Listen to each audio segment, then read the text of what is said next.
Welcome to Prepping for the Studio. If you're a musician or musical artist that wants to learn more about what goes on, how to prepare, or how to make the most out of your studio session, you're in the right place.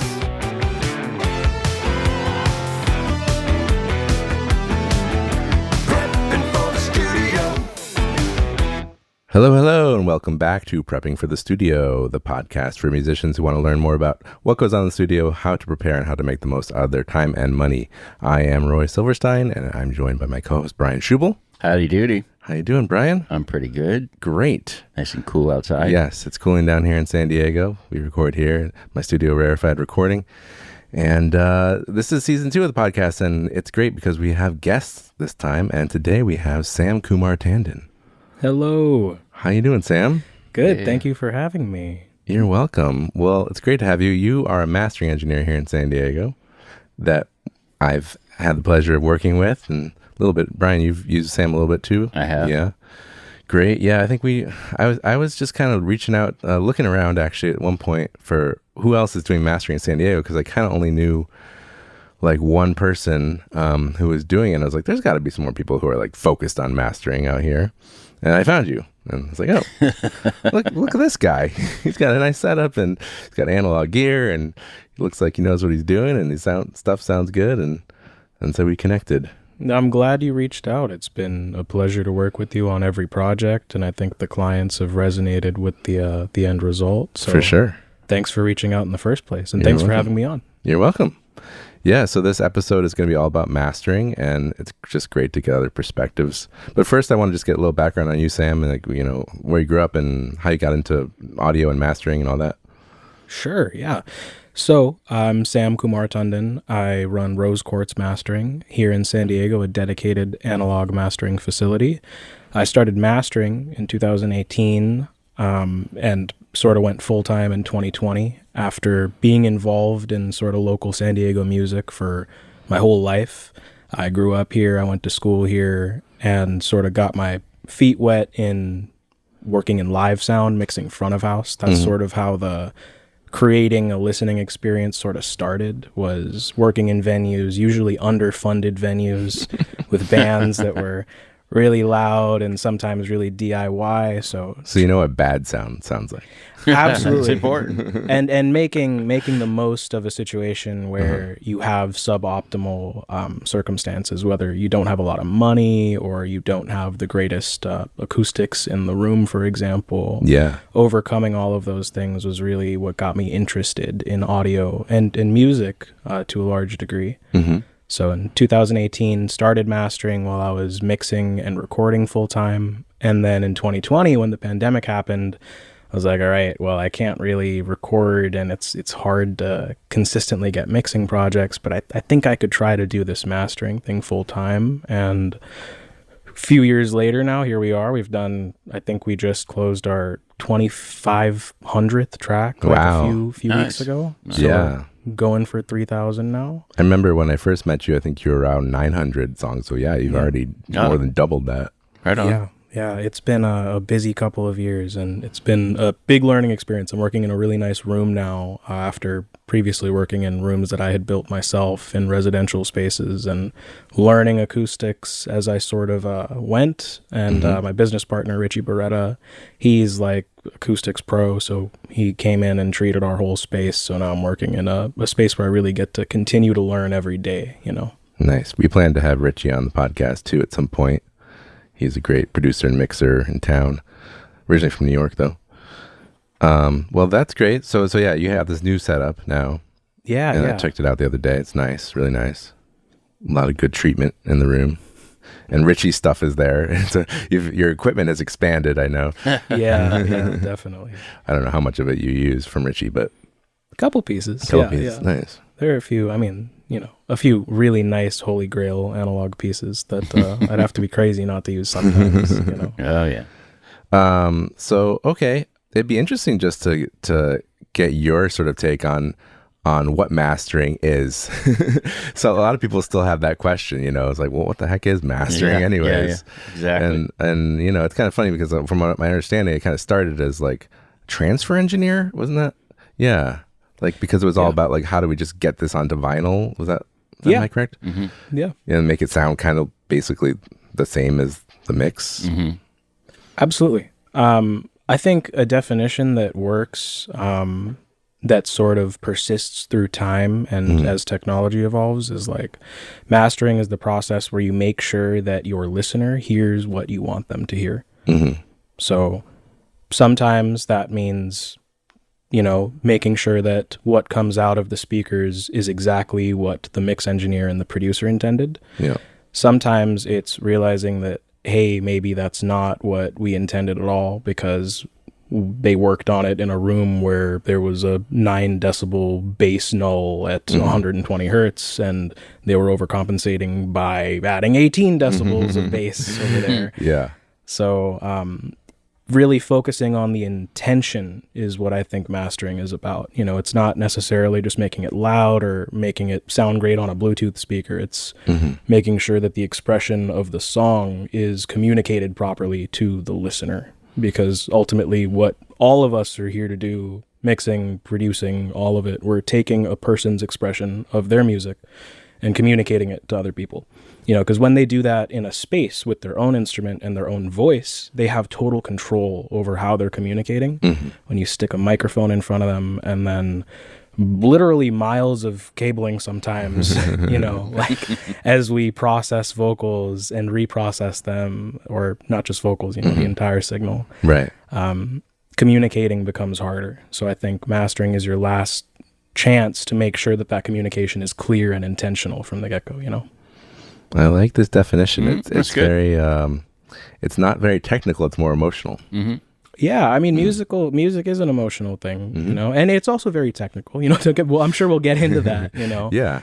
But ultimately, like, these people hire us and work with us to communicate their emotions, whether it's a pop banger or like a metal song like you're about to work on, Brian, like they're trying to communicate something, and we need to do that effectively. Right.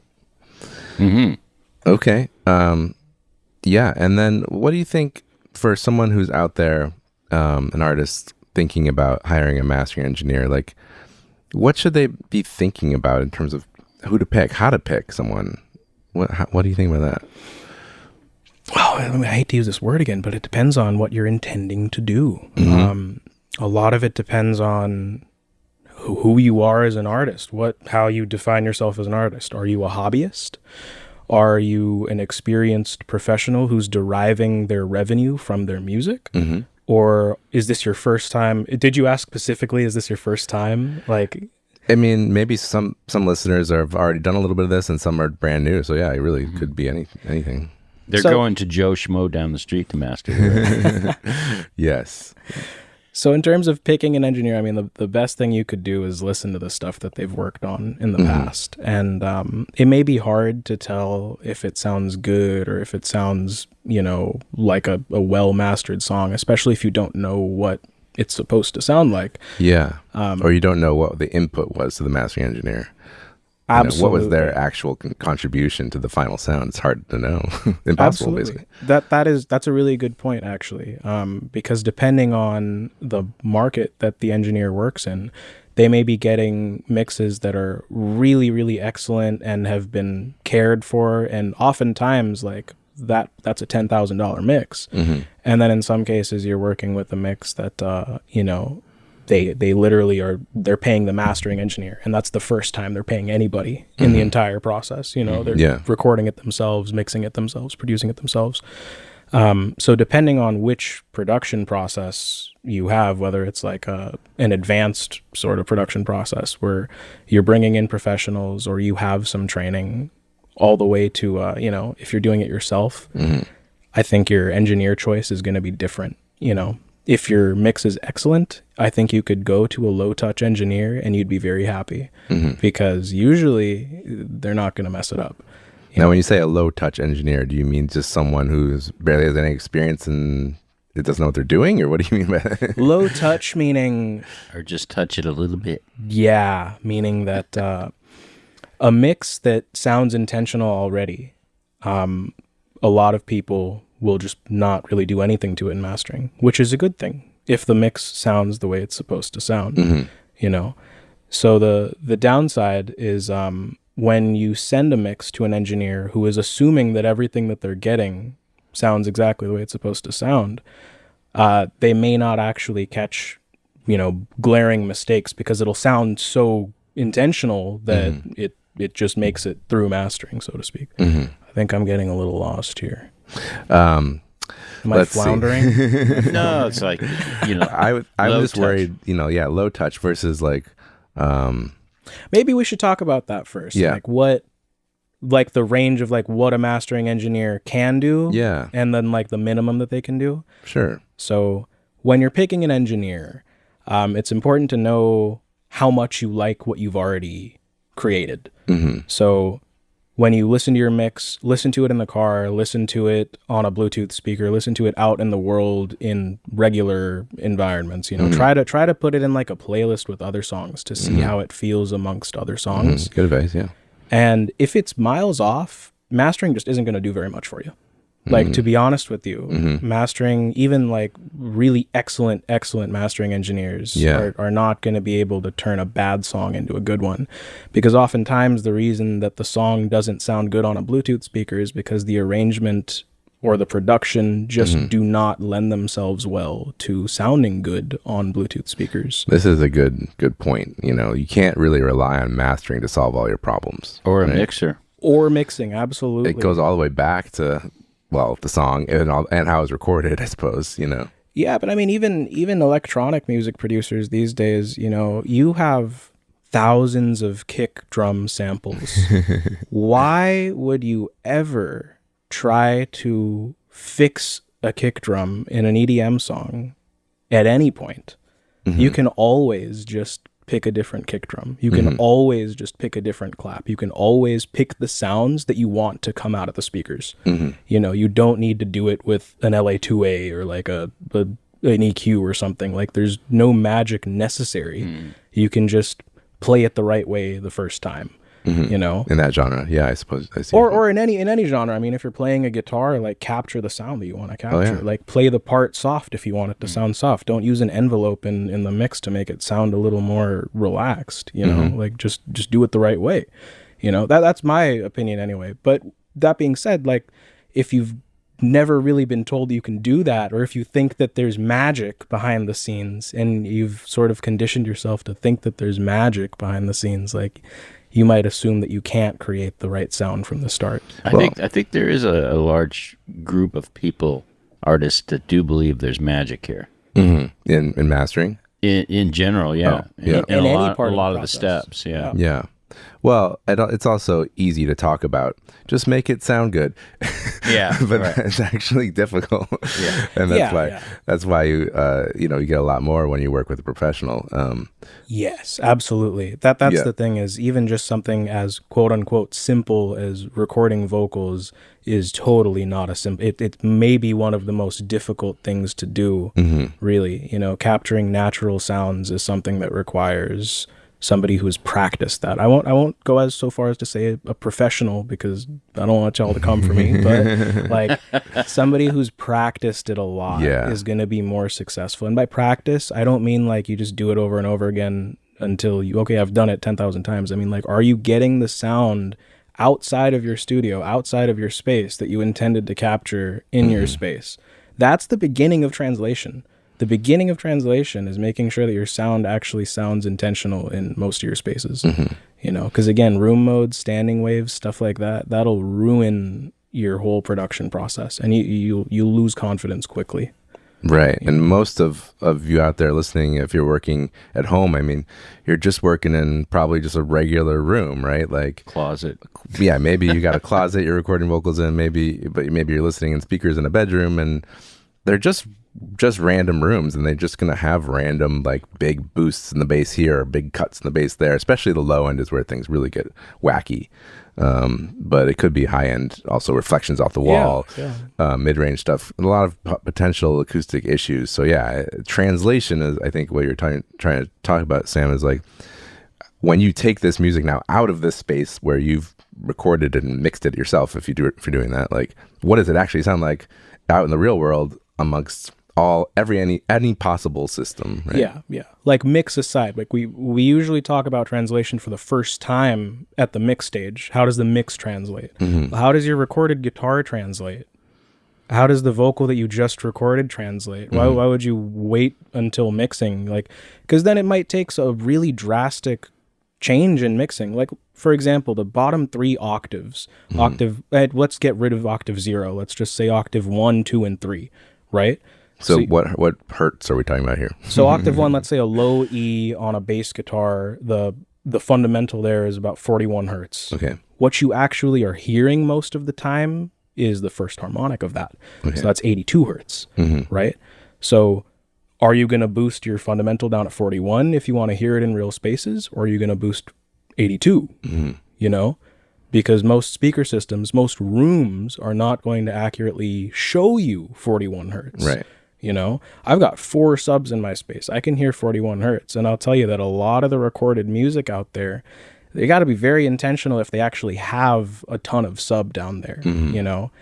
So when you get into vocals, you know, if you're recording a deep baritone or, you know, a female vocal or a higher vocal, the fundamental will change octaves, you know, octave 2, 3, 4. And if you can't hear, or if there's a null somewhere in between or in these octaves, your whole frequency balance shifts. So your definition of low end is different than your listener. So your definition of low end might be 41 hertz. Their definition of low end might be 82 hertz. And neither of you are right or wrong, you know, except your intention matters a lot. Which bass are you trying to hear? Which bass are you trying to amplify, you know? Well, let's go back now to this idea of like, okay, picking a mastering engineer. Does genre matter? No, I don't think so. You don't think so? Okay. I personally, no. I think like, I get sent everything under the sun, everything. Like I work with like hard rappers like Paul Wall, you know, and like Throne, like underground grimy rap artists like that, all the way to like big pop drag queens like Plastique Tiara, Evie Oddly, you know. And it doesn't really matter because ultimately, again, from my perspective, I'm just trying to make sure that what they're trying to give the listener is what I'm giving them. Yes. You know? So ultimately, like I think most mastering engineers would probably agree. I mean, there are some cases where, you know, if you're making a jazz record, you may not want to go to somebody who only works on loud music, but honestly, they'll probably do fine. You know, in a lot of cases, these are professional people. I mean, one of the best things you could do is make sure that they're deriving most of their income from mastering music in particular, because at the price point at which most mastering engineers operate at, it's difficult to build a business on it because you have to work on hundreds, maybe thousands of songs in a year in order to pay your bills, especially in a high cost of living area. Yeah. So if they have, you know, a business surrounding their mastering, they're probably fine. You know, you're probably going to be okay. Yeah, I think you're probably right. I mean, I've had good results with people who do this for a living. I've had bad results when the artist decides, I'm just going to have my friend do the mastering. Yeah. That's when it's really gone sour. And I'm like, oh, what did they do to this mix? It's never what did they not do to this mix, right? It's rarely what did they not do. You know, it's usually what did they do. I do have a something to say about that. I have always chosen a mastering engineer by the music. And I feel that there's some mastering engineers that will handle a certain type of music better.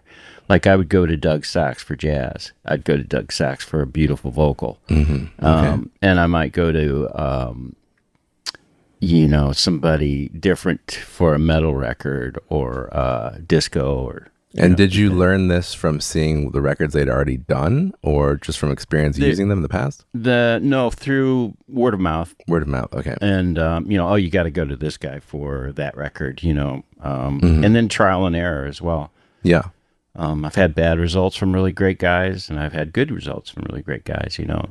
So there's some guys that are, and I'm talking like the top dudes up in LA, but there's guys up there that can be hit or miss too. Totally. I won't name names, but I've gotten stuff back. I'm like, what? But that's also, we would a lot of times, and I still have a few times, not very often, is send a couple of mastering engineers a mix and hear what they do to it. And I think that's a great idea. And some guys, because budgets are so low anymore, it's not as easy to do stuff like that. They want to charge for it. Right. But there are a few guys that will do a quick representation of what they're going to do. Especially maybe if you're saying, well, I have 10 songs to exactly. do. So, like, if you win this shootout, like, I'm going to give you all the other songs. Yeah, or you have a relationship with them. Mm-hmm. Yeah. I think using multiple or working with multiple mastering engineers is a fine thing, like a great idea. That there's this idea that once you find your mastering engineer, you need to go to only that person all the time. Mm-hmm. And maybe that's true if you're a producer, maybe, because you could see that person as like a partner in your production outfit. Mm-hmm. That's how I prefer to work a lot of the times. I like to work with a full production team or like a self-produced artist. Like I like working with the person who's in charge of the music, Mm-hmm. But for some reason, even mix engineers are like, sometimes they're like, I only work with this one mastering engineer because they're like the end of my chain, for example. Mm-hmm. And a lot of the times in those cases, like I've had relationships like that and I get leaned on very hard. Like I get sent work that is very lazy in a lot of those circumstances because they just assume that Sam's going to fix it. Mm-hmm. And I can, but like you can't afford to have me work that much on your song, like your intention's going to start to get fuzzy, that's the thing. Yeah, it's not a good thing to say is fix it in the mix or fix it in the mastering or never. You don't want to say that. You want to do it right then and there. Yeah. I have some really expensive, really nice gear, and I can't use it to fix music. Mm-hmm. I have to use my mouse on a screen most of the time to fix music, and tools that you would hate for me to use on your mix. Like tools that you would never hear about in the mastering context often have to be pulled out because of a bass null in a room or because of a standing wave in a room. And I just know they can't hear 82 hertz, for example, or they can't hear 164 hertz, for example. Right. So now you're synthesizing bass there for some reason, which is something that you would never have done, in the past. Yeah. Before people were making records in boxes. Mm-hmm. Yeah. I do like what you, sorry, Roy. No, go ahead. I do like what you said, though. You're a professional and that you can work on a wide variety of music. Because I feel the same way as a mixer that I can do a lot. Mm-hmm. But I think for me, I think there are circumstances where I might say, you probably should send that to somebody else. Yeah, I feel that way for sure myself. And just like we were talking about heavy metal before we started, it's like I haven't really worked on any heavy metal records. So when people hit me up for that sort of thing, I tend to just refer them to someone else. But yeah, with mastering, I can see how it would be probably a little more flexible because it's about like making music sound good, and having the intention of the artist come through, and as you practice that you just start to learn, well, kind of at least from your taste, what that is in terms of this is how I think it should sound or how I think the intention was. Yeah. I mean, going back to intention and choosing an engineer, a lot of it, like who mastered your favorite records, that's a great place to start, I think. Sure, yeah. If you point. Really, if you're making like a top 40 style record or like a Billboard style record, and somebody at Sterling, for example, worked on it, go hire the guy at Sterling. Like it might cost a little bit more, but I mean, like, give it a shot, see if that is the solution, because a lot of the times these people that have worked on your favorite records, they may not really be doing a lot to the master, but they'll give you the right kind of guidance to make the song better. Like if they send you back a V1, it will usually have a note that's like, these are the things that are preventing this from being, 100%. And that's really the value in a good mastering engineer, in my opinion, is like when they will tell you what they're hearing while, respecting what came in, So what I do now, for example, 100% of the time, I think I did this with the record that we worked on, Brian. It's my V1 is now always just as transparent as I can make it. So I'll bring the song up to Loudness, make sure that it, beats the reference master that I've been given, if I've been given one. But otherwise, I'm very, very transparent with that. And it goes through analog gear, but that's pretty much it. And then alongside that V1, I deliver a V2 that is, here's the way I think it should sound, though. And it's usually, if the mix is close, it's still pretty like low touch, generally speaking. Yeah. But sometimes it's high touch, meaning like I do dig in and I have to break out tools, for example, Yeah, I think this is an interesting topic of this low touch versus high touch, because I think if you're an artist and you've worked with a mixing engineer or you've mixed something yourself and you got it to a place where you feel like you really, really love it, then you might be careful about who you send it to next as far as mastering goes, because if maybe some mastering engineers are known for just like kind of putting their stamp on something, and that might be hard to determine who that is, but if it seems like that's the vibe of the mastering engineer, they do their thing, then maybe you don't want that person. Maybe you want to find someone that's a little more going to respect what they were given. Agreed. Yeah. Generally, I see a correlation between usually when people are expecting a big change, they haven't invested very much in the song so far. So if they're expecting mastering to really reveal something or transform their song, they're either, amateur producer, mixer engineers, or they just haven't really invested that much in their time or their setup, or just anything in the song. Not money. I mean, like, they haven't spent that much time on the mix. They haven't really learned how to mix. They haven't really practiced that much, and they're just trying to release music now for some reason, So they think, $150, $200, get the song mastered. It'll be done. It'll sound awesome. And then, I can bend over backwards and really do some amazing signal processing stuff. Like I know a lot about spectral dynamics, and I'm a beast with RX, I can literally take a paintbrush to the spectral image and make it sound different, but like, why wouldn't you do that? It's your song, right? Right. Like, yeah. It's leaving a lot to another person who usually you work alone, right? Or 100% of the time it's me, sometimes the cat's in the room, and that's it. But I mean, I'll talk to people a lot. Like the cats are the musicians, right? Oh yeah. We just work on jazz records. Do you look at your cat to see the reaction? They leave the room. Their ears perk up. In some cases, yeah. Ears perk up. That means, something weird ultrasonic is going on. I used to work in very high sample rates because I was like a high sample rate elitist. And there were a lot of cases in which her ears would perk up, and since I switched to working at slightly lower sample rates, that hasn't happened as much. That's funny. Yeah. That's great. Do you allow clients to come sit in if that's a possibility? Mean, if they're in San Diego, or if for whatever reason, if they want to travel for their session, yeah. I mean, totally. It's sometimes counterproductive because it may be the first time they've heard their song in a treated space, and that can sometimes be a downer for the client. To be honest with you, that was always very interesting. Going to different, because I would go to a lot of my mastering sessions, and you were mixing in a room. You're very used to what you use. You have your tools. Yeah. And then you go to a mastering room, and almost every mastering guy would have a different system, and they're always like, what? Right. But he knows the room. Yeah. And that's the important thing.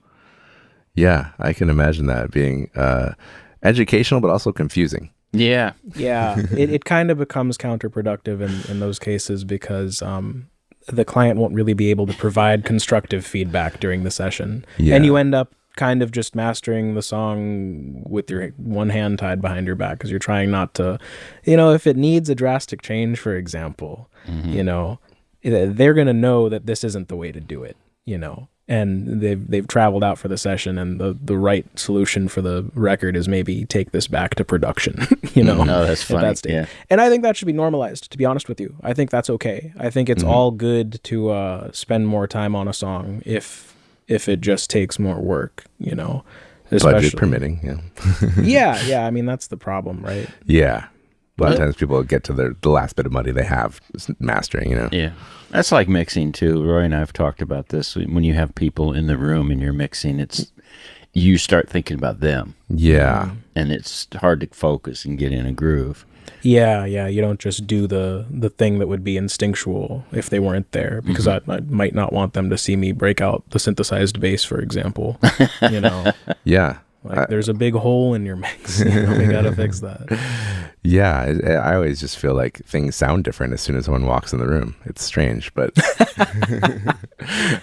it's just like I just start to hear things differently, and I'm not comfortable, I guess. That's what it is. People are bass traps, to be fair with you. Yeah. Like, people are big absorbers in bass traps. Perhaps it really does sound different. Yeah. If you stand behind somebody while they're mixing, I mean, now you have a big absorber right behind your ears. Yeah. All right, good point. So yeah, you probably don't want to attend. I mean, the best thing to do is probably just listen on the systems that you're familiar with when you get a master, which brings me to the question of how do you think someone should evaluate what they get back? What's the best way to go about it? So easy, man. Does it sound the way you want it to? Okay. Just that's it. Does this song sound the way that I want it to? Don't think about anything else. Don't think about, does it sound as loud as this other song? Does it sound as bright as this other song? Because for every song that you pick, there's going to be 10 songs that your song is brighter than, for example. Like a lot of the times I'll have, well, not a lot of the times anymore, because I talk to my clients and we have conversations, and then it usually doesn't happen again, but they'll send me 3 different songs and say, I want the low end from this song, the high end from this song, and the mid range from this song. And I'm like, all right, well, your song is completely different, and headroom exists. There are digital ceilings. So therefore, if song 1 with the low end, most of the headroom is allocated to the bass. Okay. Song 2, it's a mid-rangey song, say Songs for the Deaf, that record. It's more of a, headroom is allocated for the mid-range. Okay. And then another song is a hyperpop song, let's say. You got a lot of 5K plus going on, right? Your song is saturated across the frequency spectrum, low, mids, and highs. You cannot physically allocate the same amount of voltage to each region, each spectral region, So that's why it comes back to arrangement in a lot of the cases, is like, all right, well, if you want the low end from that song, the mid-range from this song, and the high end from this song, you need to create an arrangement which facilitates that. You cannot just have a sausage waveform and expect it to sound like that, So that's another thing, is like, listen to the music that you're comparing it to and identify the sources that are contributing to what you're hearing. Like if your song has drums and you're comparing it to a song with no drums, I mean, like, come on. It doesn't make sense. And even level matching, like you cannot level match, because numerical loudness is not an accurate indicator for perceived loudness. We do not currently have a commercially available way of measuring perceived loudness. The arrangement has a lot to do with that. Yeah. So yeah, people get into this LUFS thing, which is a measurement that does exist. Yes. That people are starting to get hip to, and so what you're saying is like that number doesn't necessarily actually translate to how loud something is. It's maybe an attempt at that, but yeah, it is. It's a very good attempt at that. But I mean, let me put it this way: like, a song with drums will never be as loud as just like my voice at the same LUFS. Gotcha. Like if you have a full band playing at minus 14 LUFS and my voice right now, play them at minus 14 LUFS, in a lot of environments, my voice is going to sound louder. Right. Because there is more silent space between the impulses that make up my voice, And what we hear as loud is a function of silence, right? Like the silence surrounding sound is what makes the relative level of audio, because it's relative to what? It's relative to dead silence typically, or the quietest part of the signal.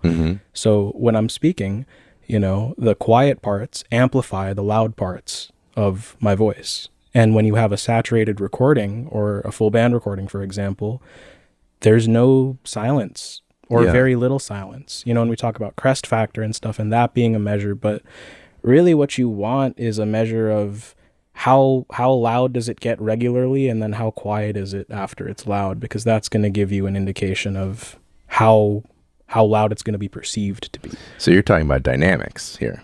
Yes. Yes. Yeah. So dynamics matter more than average level. Average level matters, but dynamics matter more for sure.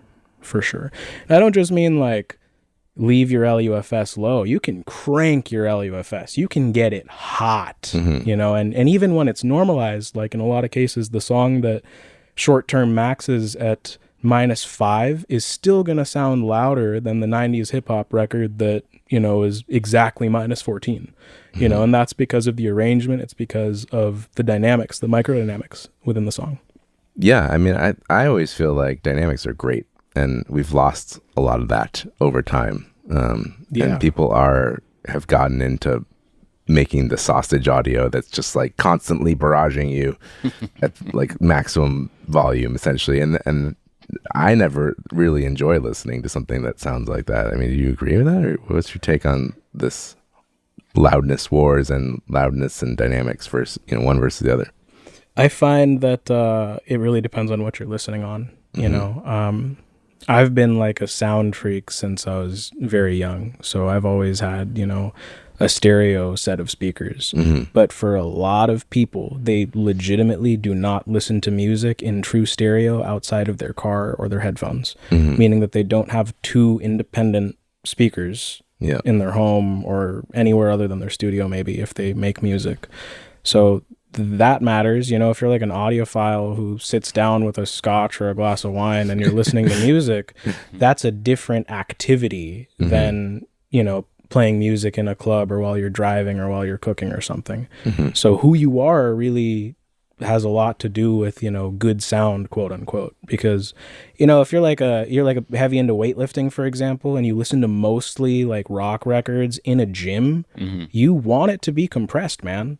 Like you want it to be slammed the entire time so you can actually hear what's going on while the plates are hitting the ground, because you associate that music with that activity that you're doing, you know, or if you're, and a lot of athletes are like, you know, people who are into exercise, like music is a big part of that for them, you know, so their definition of something that sounds good is going to be different than somebody who's sitting in a West Lascaux designed room, you know, who can actually hear 126 decibels of dynamic range.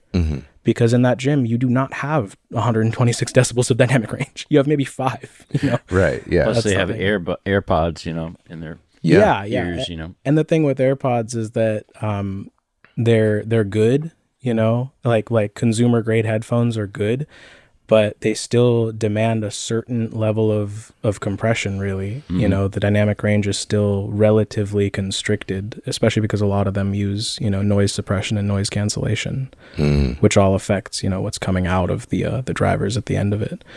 So, I mean, generally, honestly, if you're trying to make a record that's going to stand the test of time and be around after you're long gone, I think quieter is probably better. And I've gotten a lot of my clients to agree to move in that direction. And guess what? The listeners agree. Every single time the listeners agree, because they don't care how loud the song is. They really don't care. Volume knobs have existed for a long, long time. Exactly. The best feeling in the world is turning a song up and having it sound better and not worse. You know, that feeling when the bass comes out, when you turn it up and things are just revealed to you.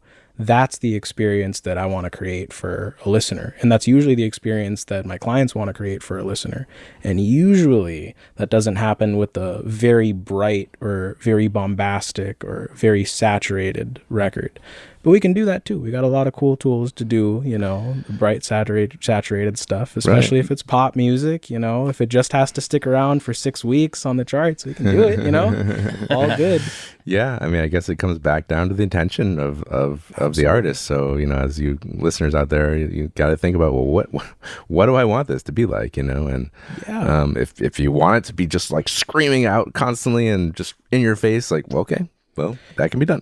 Absolutely. And sometimes that's actually hard to do because, you know, again, like room problems and stuff, like the arrangement doesn't lend itself to actually being played at -5 LUFS. So a lot of the pop punk records that you hear out now, like Real Friends records or like a Drug Church record, you know, they're loud, -5, -4 short-term LUFS, you know, but they're still pretty punchy because every single step of the process has involved making sure that it's going to still sound good when it's that loud, you know, and these are professional louderizers. And I don't mean the mastering engineer. I mean, like the guys making the song, you know, they're not choosing an arrangement. They're not writing a song that is going to sound quiet, you know, so don't write a song that sounds quiet if you want a song that sounds loud.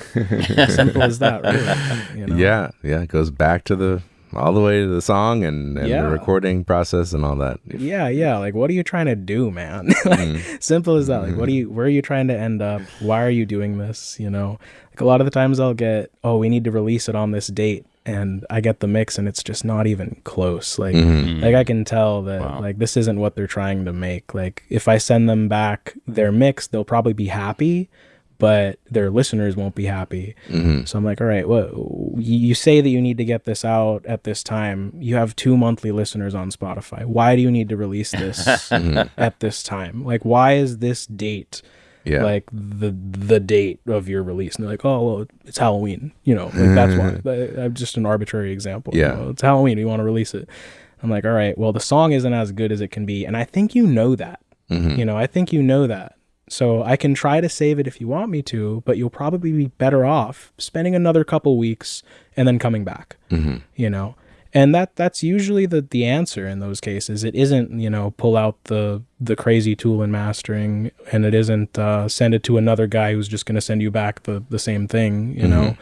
It's create the song that you actually intended to create from the start, you know? So otherwise you don't value your music that much, right? Right. Yeah. No, I feel that. I think for some people they can get to a point where they don't feel like they can take it any further, and maybe they're just gonna have to live with it. I mean, and get it better next time. I mean, I can see that happening, right? Yeah. Those are cases in which a good mastering engineer can be extremely helpful, I think, because I'm a little bit detached from the production process. I have no issue pointing to the exact problems in the song and saying, hey, your issue is that you need to pick a different kick, you know? Or I would never say that. I mean, I'd be like, oh, well, it sounds like the kick isn't really landing the way that you want it to. And the simplest way to fix that problem is usually just to swap out the sample that you used. If that's the kind of music they're making. Yeah. Or oftentimes if the drums are recorded poorly and they're hesitant to using samples, which is something that happens a lot these days, you know, people get very ego-y about their ability to record live drums. And then all the way at the end of the mastering process, it's like the bass and kick relationship just isn't right. And it's because they're trying to create a kick sound that just wasn't what was recorded. And the obvious solution is, all right, well, there are literally thousands, tens of thousands of kick samples out there that you can just, and the record that you're comparing it to, guess what? Like, it's sampled. You know, that's what got me when I was recording and mixing. I was trying to create live drum sounds in my garage studio that sounded like a neck deep record, you know, that sounded like a Guns N' Roses record. Like it just wasn't going to happen. There was no way I had the skills to do that. Equipment doesn't even matter in that context, really. Like I didn't have the space and I didn't have the knowledge or the time required to develop those skills. So in those cases, it's like Occam's razor. Do the simplest thing to get the song to sound the way that you want it to, rather than some crazy complex process that maybe will work, you know? You know, and especially if you're working in a non-ideal room, you know, these drastic processes, like, you know, 3 bands of multi-band processing, you might not be able to dial it in exactly perfectly, you know? Yeah, I can see your point. Yeah, sometimes it's easier to just use a sample when you're really far off from where you want to be.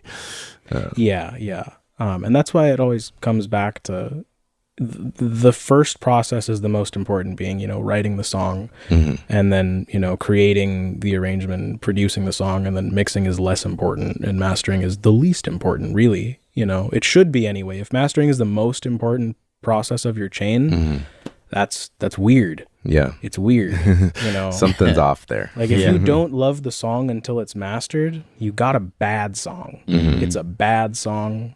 Make a better one. And you can make better ones, Yeah. And now, a word from our sponsor, Rarefied Recording. Oh, that's me. I would be remiss if I didn't mention my studio, Rarefied Recording, and the services I offer there. The studio itself was built from the ground up, from the masterful plans of Mr. Wes Lachaud, so it sounds fantastic both in the control room and the live room. A 32-channel Neve Genesis console holds center court and is complemented by a wide array of outboard gear, instruments, and microphones. Your music will be in good company. If you live in the San Diego area, just head on over to rarefiedrecording.com to learn more and book a tour. You can also hear examples of my tracking and mixing work. If you aren't lucky enough to live in San Diego, let me be the first to suggest the idea of a destination recording experience. San Diego is BBB approved. The Better Business Bureau? No, beaches, burritos, and beer. Even if you're not a beach person, who's to complain with temperatures that are very often in the 70s? Even the winter months are averaging in the mid-60s.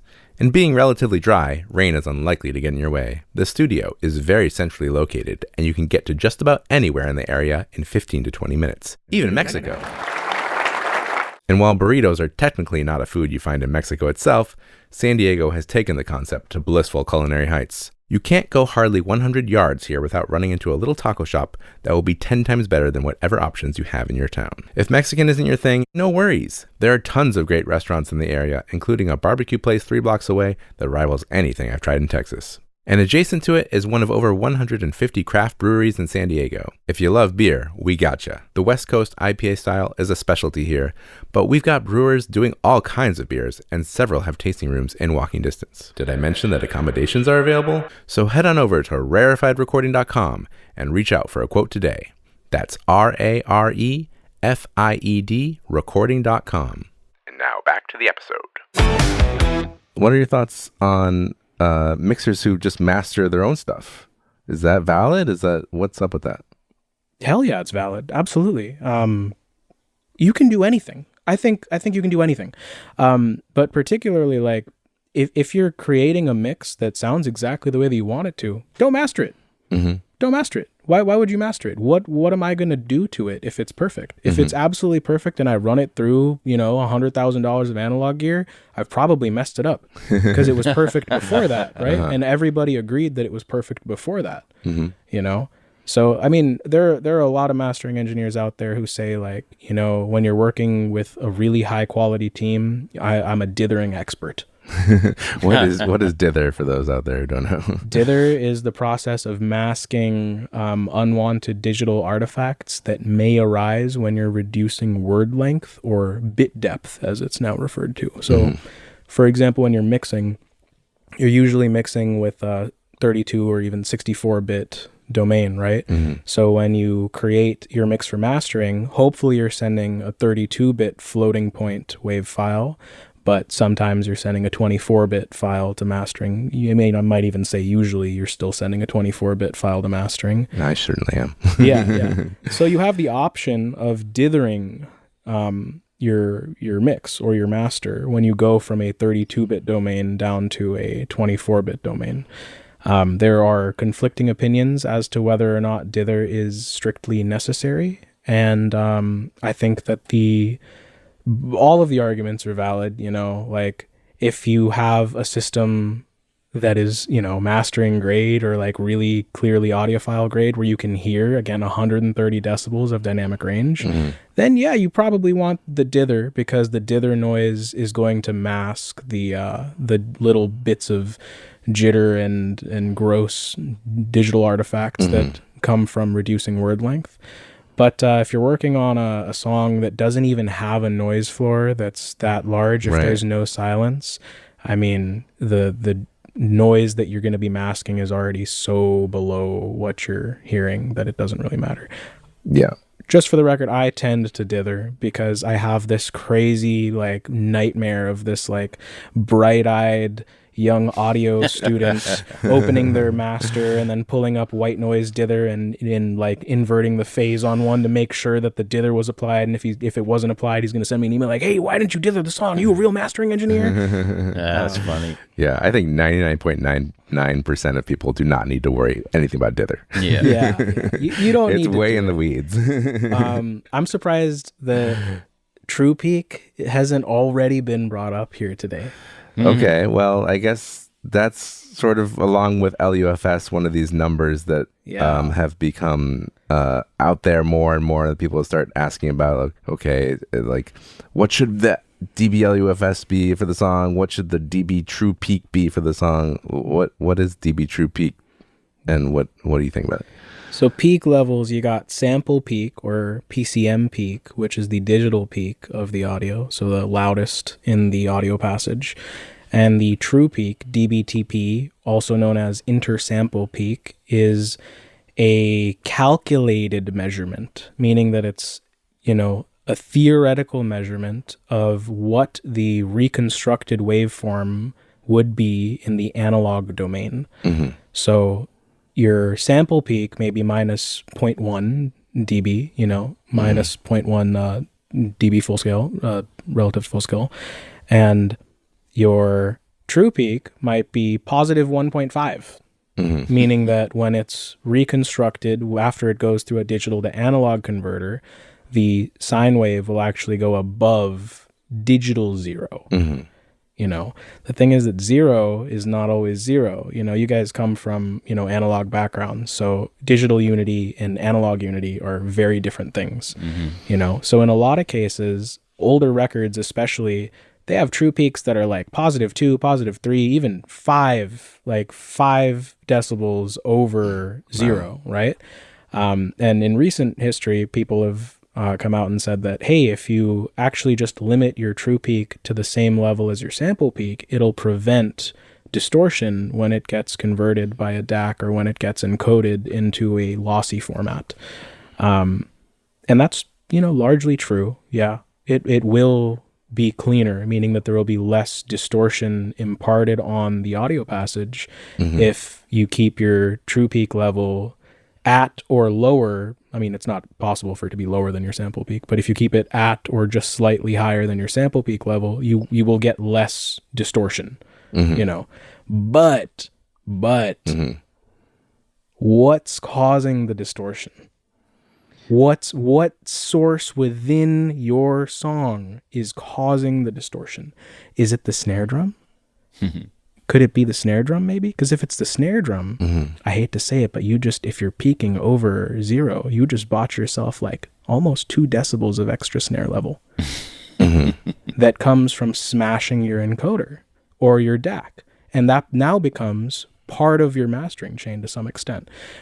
I'm not advocating for, just not really caring about true peak, but there are a huge number of like pop, hip hop, and metal mastering engineers that totally disregard it because they see it as additional level, Because the thing is that a lot of these converters and encoding processes, they're tested and tested and tested.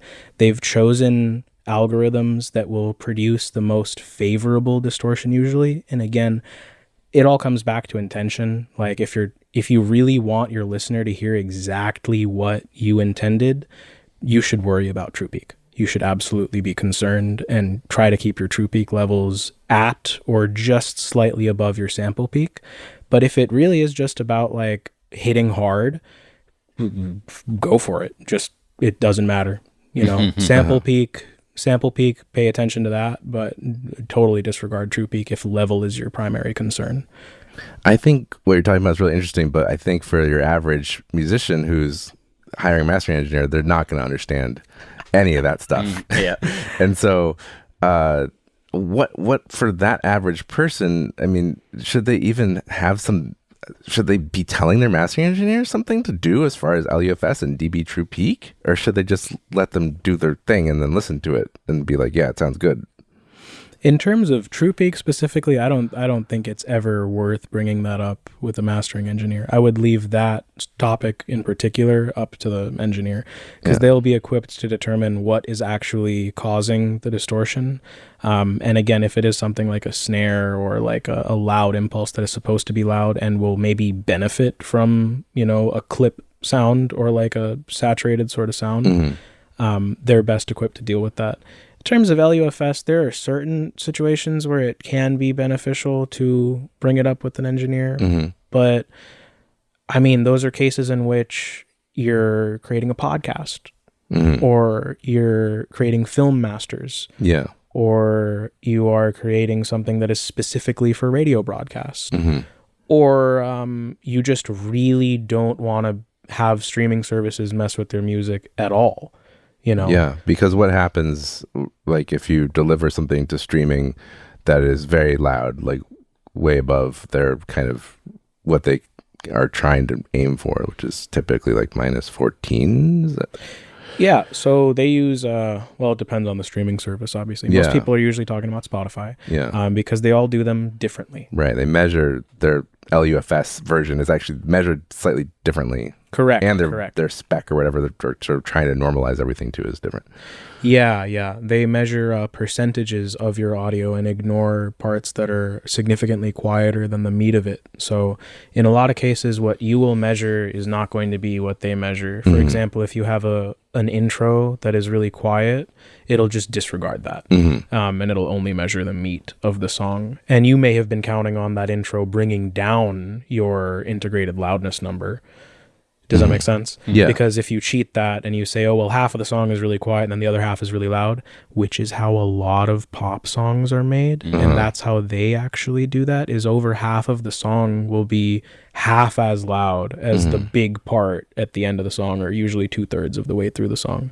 Like Billie Eilish songs come to mind, for example.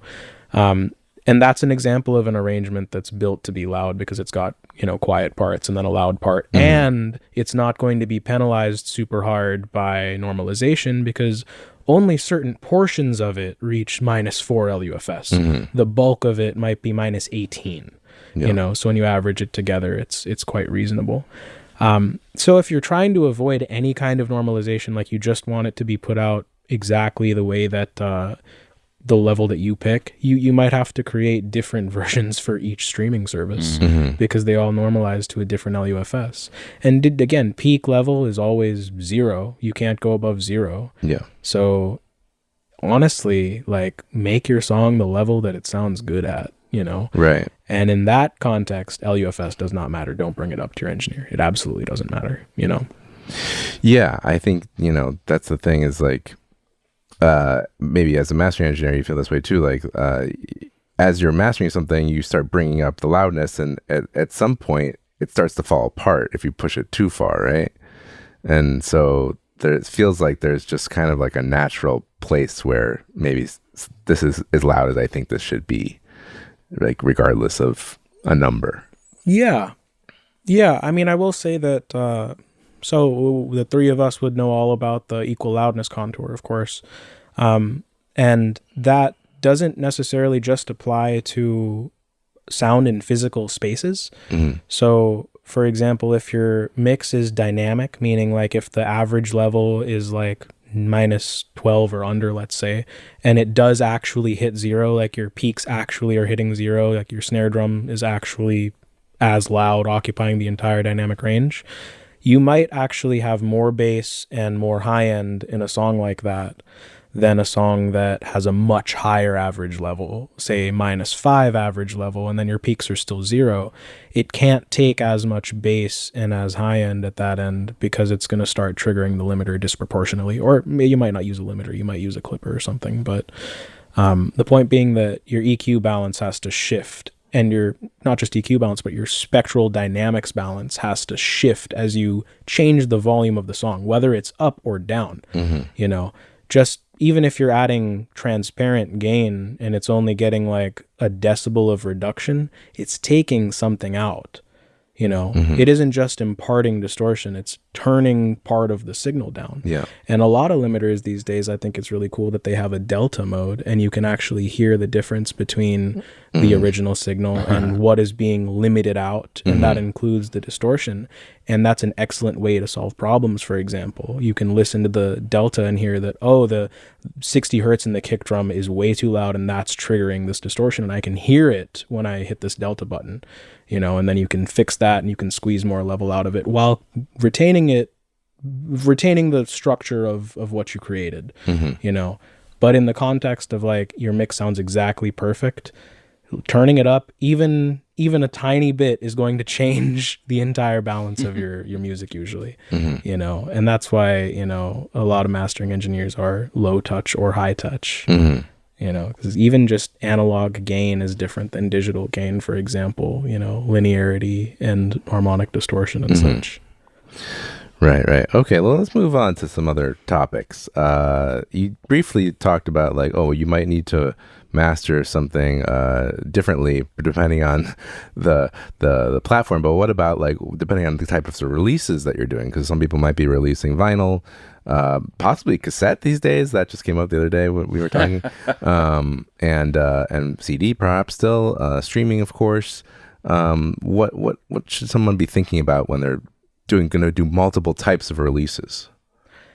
Yeah, I think it's important to pick either a master, so to speak, where all of the other mediums are weighed against this master and they're supposed to sound exactly like this one, or you just go ahead and create different masters for each medium, which is my preference. I don't personally charge more for that, but usually that does cost more at most mastering houses, especially if you need like a vinyl pre-master, because the processing is different.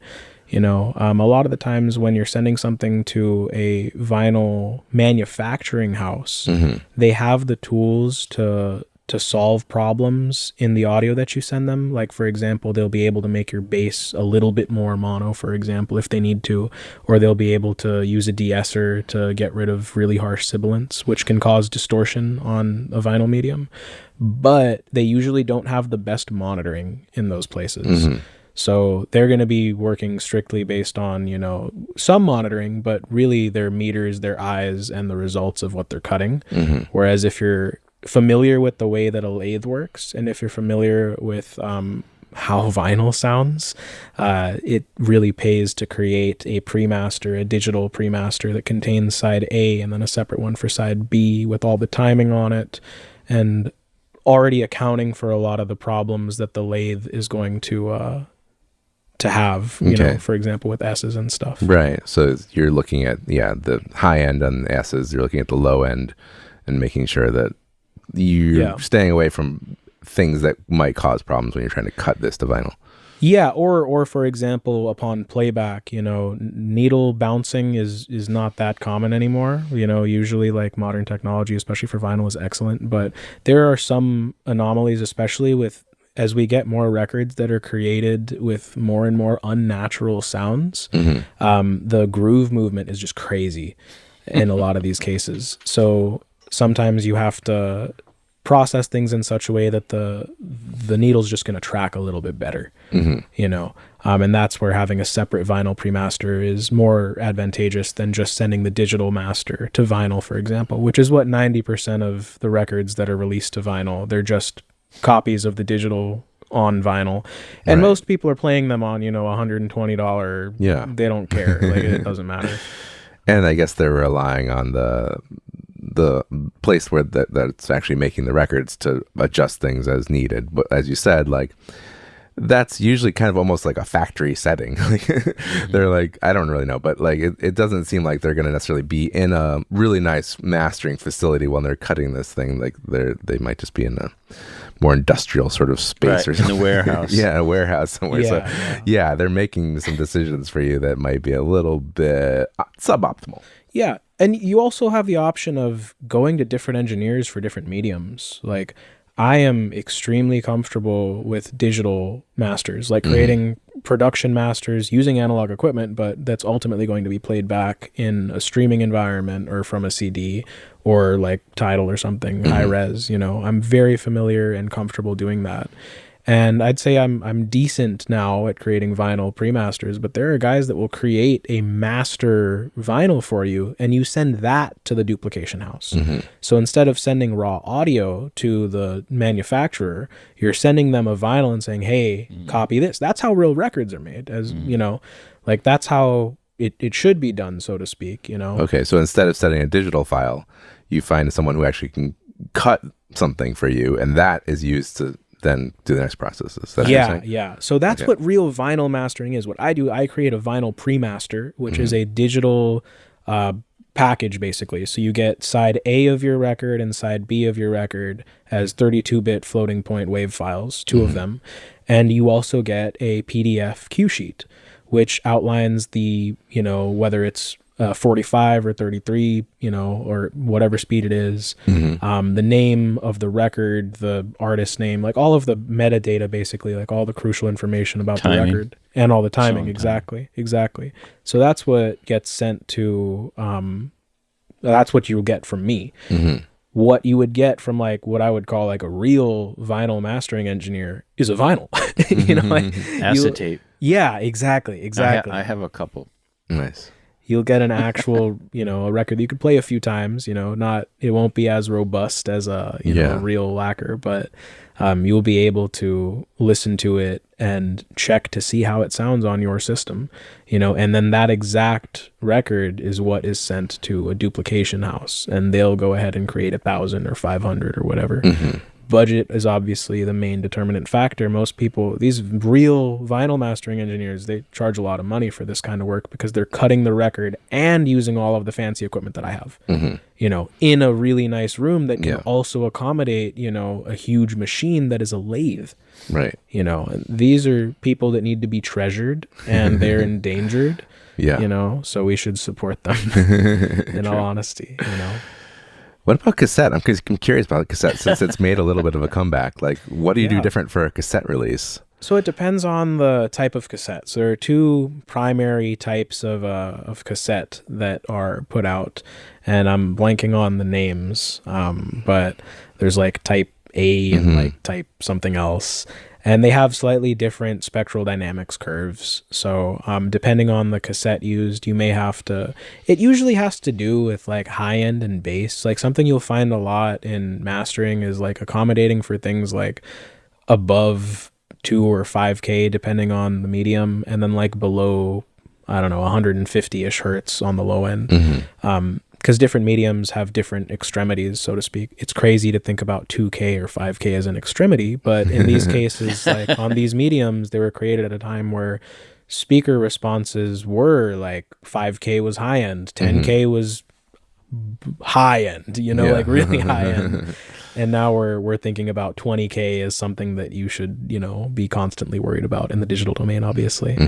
So yeah, depending on the type of cassette, different processing will be employed, usually like high frequency compression or expansion, for example, because sometimes depending on the medium, like you can use that medium as an expression of the record, like an expression of the music. So for vinyl, I'll usually peel back any kind of saturation I have because it's going to get more distorted when it gets played, especially in like, you know, in the bulk of people listening to it, they're going to be listening to it on cheaper turntables. Right. Those are going to introduce more distortion, which is going to be my saturation, basically, you know. So any limiting on a vinyl, taking it away, for example, like I will probably not use peak limiting on most vinyl masters. Interesting. Okay. Assuming that there's no like crazy instances, but if they're like if there's 20 peaks in the whole record, I'll just go fix those 20 peaks, okay, you know? manually. Exactly, yeah.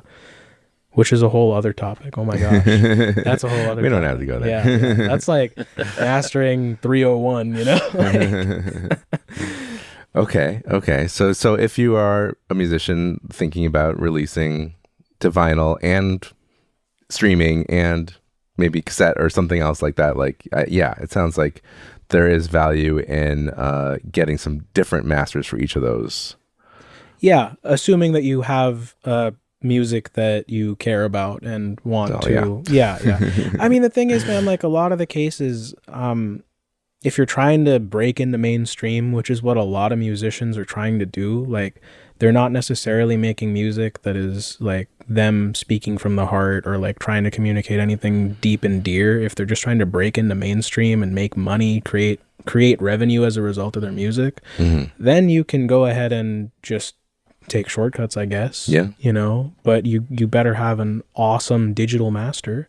Like the digital master better be excellent if it's going to be the master from which every other medium is going to be derived. Right. You know, and you know, for like a loud record, that might not be a good idea. You know, for like a very loud record, cutting that to vinyl, it's not going to sound amazing, especially the length. If you like, I get records that they want to squeeze 24 minutes onto one side and it's -5 the entire time. Oof. And I have to tell them, I'm like, you just can't. Like, Yeah. like you can technically, but you should get rid of a song or two on that side or something, because there's a physical amount of space on that record. And the louder it is, the less time that you can really have. You know, so if you have a quieter record, sure, 25 minutes on a side is fine, whatever. But, you know, Then you're going to be hearing a lot more of the pops and crackles, I suppose. Yeah, depending on the level. Yeah, I mean, it's a balance. Everything's a balance, right? And that's why you should be involved, in all honesty. Like, don't assume that a mastering house is a black box. Don't even assume that the people cutting the records, that's not a black box either. You know, go in there, talk to the people. You don't need to boss anybody around, but have a conversation with them, you know, and say, hey, I'm looking to have this record sound this way. This is what it's all about. How long do you want the record to last? Think about that. Always think about that. How in 10 years do people still listen to this record? In 30 years, do people still listen to this record? And if the answer is yes, then you might not, in your opinion, be competing as aggressively with people who are just making music for the next 6 weeks. You know, because the records out there, I mean, go listen to them. Go listen to a top 40 record in a treated room or on real stereo speakers. There are holes in the frequency spectrum. There's a ton of distortion. And you can just tell that in a lot of these cases, in 50 years, in 30 years, they're just not even going to be talking about that song anymore, because they don't matter. Like, the song just doesn't matter. It didn't change anybody's life. It didn't save any lives. And a lot of records do save lives, and a lot of records do change minds and hearts, you know, and those are the ones that last and persist through time. You know, those are the songs that get played at weddings, you know, or these things that have care injected into them. Right. You know?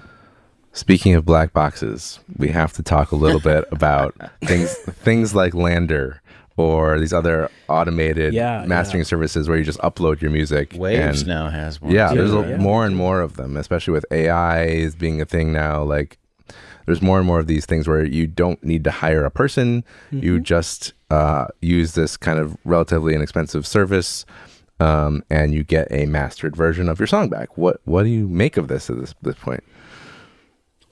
I see it no different from,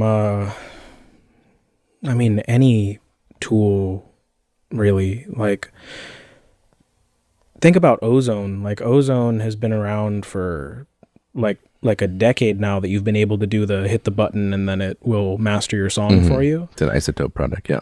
Yeah.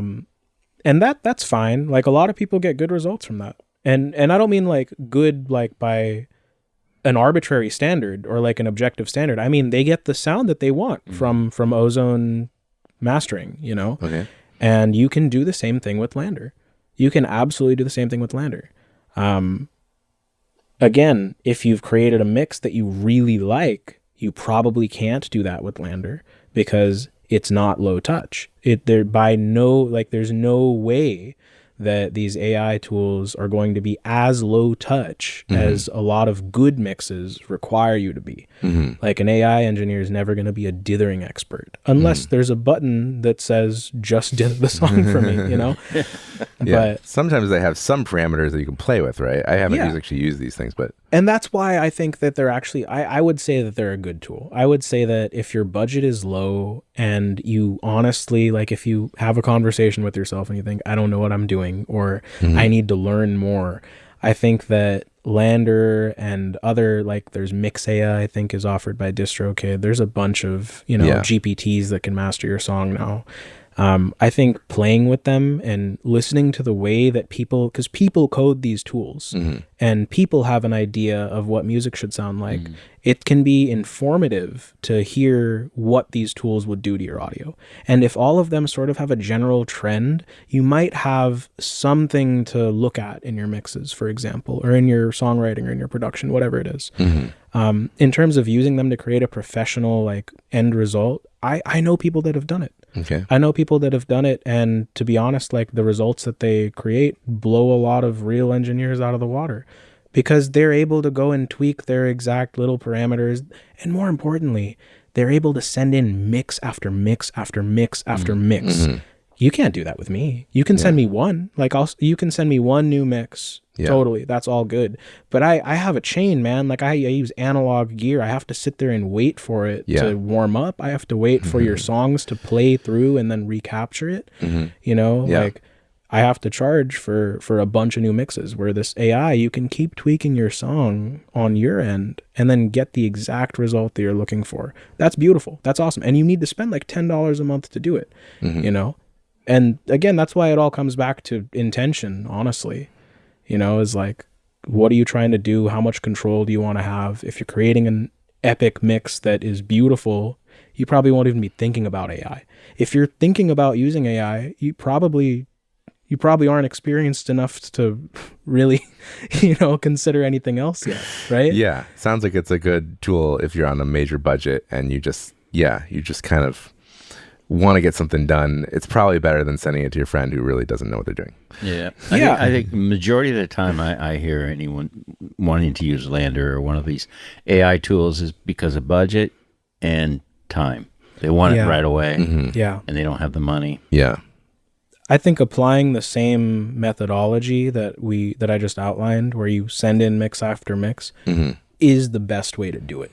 Like, not to an AI. I mean, apply that same methodology to a human, like where you can tweak little parameters, which in the context of working with the real person would be having a conversation and saying, hey, the level's great, but now I'm hearing this come out too much. Do you think I should tweak that on my end, or is that something you could do on your end? And that's where the real beauty of, you know, interpersonal mastering can happen, you know, is when you work together to create something that is way better than either of you would have individually been able to create, you know. That's what you can do with an AI if you don't have a lot of money, you know. If you don't have a lot of money, you can do it with AI. You will probably get a better result applying that same methodology to a professional engineer, though. It'll cost a lot more, though. It will. That's true. The AI is not really going to tell you, but you'll be able to observe what it's done, and if you like what it's doing, I guess you can try to adjust things over and over until you eventually get to it. I mean, one of the prerequisites for getting involved in mastering in general, and I don't mean like becoming a mastering engineer, I mean like working with the mastering engineer, is you need to have confidence in your taste. So if you don't know what you like, hold off on mastering. Not, I mean like you don't know what you like in your song, like you need to know what you like to hear in other music too, you know. Do you make music that sounds like the music that you listen to, for example? Like if I listen to a lot of vocal jazz, for example, because I work on so much music, and I don't work on a lot of vocal jazz, but vocal jazz is something that I listen to regularly because it kind of like, it's just different for me, right? I would never use vocal jazz as a reference for any of the work that I work on, you know? And a lot of musicians are kind of the same way. They listen to like a specific genre, like a few genres of music, and then what they create is actually totally different. So they're constantly comparing their music to stuff that they have no business comparing it to because they're not confident that what they made is good. You know, if you're confident that what you make is good, then you can stop comparing it to random stuff, you know? So be confident that what you're hearing out of your speakers is what you want first, and then send it to a mastering engineer, and then you can accurately gauge what they're doing. Because if you don't even know if you like what's coming out of the speakers, you're definitely not going to be able to tell if you like it when you get it back from a mastering engineer, especially if it changes at all, which is why so many engineers out there will just send you back a slightly louder version of your mix, because that's the easiest way to make money. It's the easiest way is you just tell the guy that, oh, it sounded awesome, I barely had to do anything, and you send it back, and 9 times out of 10 they're happy. They are happy. Sure. You know, Well, louder will sound better. So if they compare it to their mix, And hey, bright. it will sound better. yeah, or even if and it's just brighter. the same. And, yeah. Louder and brighter. Yeah. Yeah, That's yeah. changing it more than Sam's talking about, though. That's what I was gonna say, is like, honestly, like in a lot of cases, even 1 decibel with like a 2 BQ is too much for a lot of mixers who are really used to the way that their mix sounds, you know. And I'm talking about like 1 decibel with like a really nice, like a NIF Soma, you know, like a $9,000 EQ. It doesn't matter how nice the piece of gear is. It doesn't matter that it's like, oh, it's a 22K boost. It changes something that did not need to be changed from their seat, you know? So I personally, I love it when I can not do very much to a mix. Sure. But I like to, you know, get a little, you know, spectral dynamics workout in. And that's about half of the work I do is like really digging in. And then the other half is nothing at all. Right. You know? Yeah. I would imagine it just depends on what you're getting. Are you getting someone's home production? Then you're probably going to have to dig in deeper. And then if Totally. you're getting a professional mix from someone, then Yeah. it's more transparent. Yeah, that's a really great way of putting it, honestly. Especially like a lot of the engineers I've been working with them for like 7 years now, maybe, or 6 years.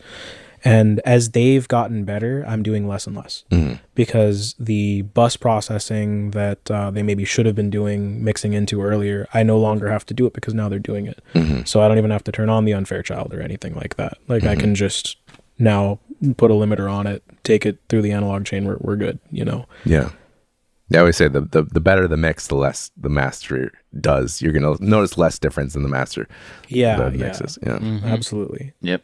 I think that it's kind of a problem when people say when you get your master back, it should be louder, it should be wider, it should be all this stuff, because sometimes we're doing the opposite of that. Like sometimes the mix is way too wide, you know, especially like people are mixing in really narrow environments, like their speakers are right in front of them. So stuff's really hard panned and they're using like a stereo spreader. So the mono image is just terrible. You know, so sometimes we're using processors to narrow it in a little bit, especially within specific spectral regions, you know, where you want to point the mid-range a little bit, for example. It's funny. I got a mix back. This was quite a while ago from Bernie and Bernie Grunman. Okay. And I've never used him, and this was a rock record. And anyway, I got it back and I was blown away. Yeah. It sounded huge. It was really, really wide. And then years later, I went to a buddy of mine who started mastering records, and he'd worked under some really big guys in New York. And so I sent him a song, and I said, we were just talking. I said, yeah, I love a nice low end, and you know. And then I got this record back from Bernie once. It was super wide, so I got the mastering back from this guy, and it was not right because he did everything I told him that I liked. Yeah. Which was I love low end and I love it wide. And Yeah. so I got this mix back. It just was not right. Right. So we had to dial it all back. But, you know, sometimes... Careful what you say. My point is usually I go into a mastering engineer and just give it to them. I don't say There you go. anything. I want them to do their thing. And then evaluate. Yeah. I think that's a great way to go about it. Even if like you're obviously like very experienced, your mixes sound amazing, you know, but even if you don't have that kind of experience and you're not confident in the mix, it can still be worthwhile to just send it in and see what you get back, especially if it's your first time with the mastering engineer. Just for example, do they send you a mix back, or do they say, hey, we need to hop on the phone first? Because that may not be a bad thing. Like I'll 50% of the time, like especially if it's a new client, almost always I'll want to talk to them first, you know, because I mean, like maybe 1 out of every 10 songs is so obviously like, oh, this is awesome and it's done, I just need to dither it, you know. But, you know, the other 9 songs, there's going to be some questions I have, like, you know, oh, is the bass supposed to be like that? How do you feel about sibilance? Like, does it bother you in particular? Like, those kinds of things are worth talking about. Yeah. And, you know, if you just get back the dithered version, it could either mean like it was perfect, or it could mean, you know, they might mean that they're not the engineer for you because they didn't have that conversation with you. You know, they didn't change anything. You know, they literally just sent you back what they sent them. I've done that myself a lot. I've been the artist, and I've mixed my own music and recorded my own music, and then I send it to engineers, and I've paid a lot of money, and I haven't found a huge correlation between what you pay and what you get, honestly. I've spent $200 per song. I've spent $100. I've spent $75. I've used AI, you know. But really what's made the biggest difference is the conversation that you have with the engineer, you know. Henka Niemisto in Finland has been awesome at that. Like, he was one of my mentors when I was learning to get into the world of analog mastering, and I had sent him a record, and he was basically like, these are the things that we can do. The music sounds like it's already intentional, so if you want me to dig in deeper, it's going to change. You can make changes in the mix if you want. These are the things that I would recommend, but otherwise this is what it sounds like right now. And I thought that was a great way to do it. That's kind of how I've adopted it, you know, is like very communication oriented. Yeah, I always try to be very communicative with my mastering guy, because I'm more than happy to go back into my mix and bring the bass down or the kick. Sometimes I'll have my kick too loud. I want it to be right, you know. So. Yeah, absolutely. Yeah.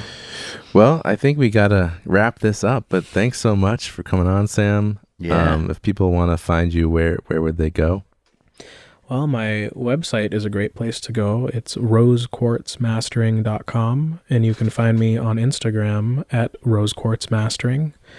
Happy to answer questions, chat, you know. You're a plethora of information. Yes. I love it. Sam knows his technical side and others, the other side of things too. So I try to. Really appreciate your insights, and I hope you guys out there got something out of this. And we'll catch you on the next one. Thank you so much for having me, both of you. You're welcome. Right on. Thanks for coming. All right, take care. That's our show for today, folks. Thanks so much for listening to Prepping for the Studio. If you enjoyed this episode, please leave us a 5-star review on whatever platform you listen to your podcast from. And don't forget to subscribe and tell your friends.